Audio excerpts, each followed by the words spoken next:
Pemirsa, terima kasih Pian masih bersama kami. Berita selanjutnya mengabarkan pemerintah Kota Banjarmasin kembali memiliki kampung tangguh di Gang Simpang Rahmat, Kelurahan Kuincerucuk, Banjarmasin Barat.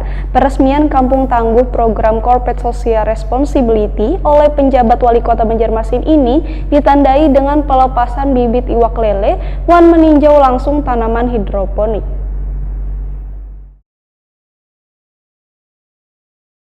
Pemerintah Kota Banjarmasin kembali memiliki kampung tangguh di Gang Simpang Rahmat, Kelurahan Kuincerucuk, Banjarmasin Barat.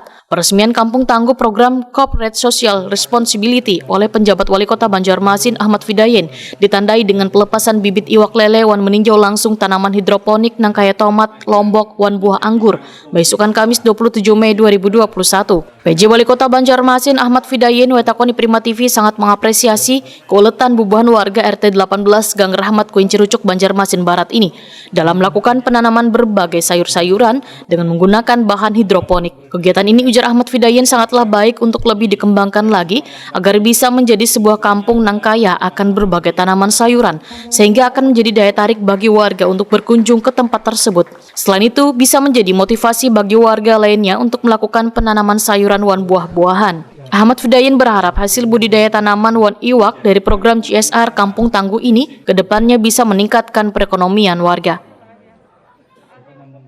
Ini penyerahan CSR dari PLNU UPDK Barito, di mana memang corporate social responsibility ini memang merupakan satu kewajiban ya dari perusahaan terhadap warga sekitar, dan ini sangat berguna bagi warga sekitar. Contoh tadi seperti yang kita lihat bersama ya, di mana warga RT 18 Gang Rahmat ini memang informasi dari Pak Lurah dan Pak Camat dan Bu Camat tadi,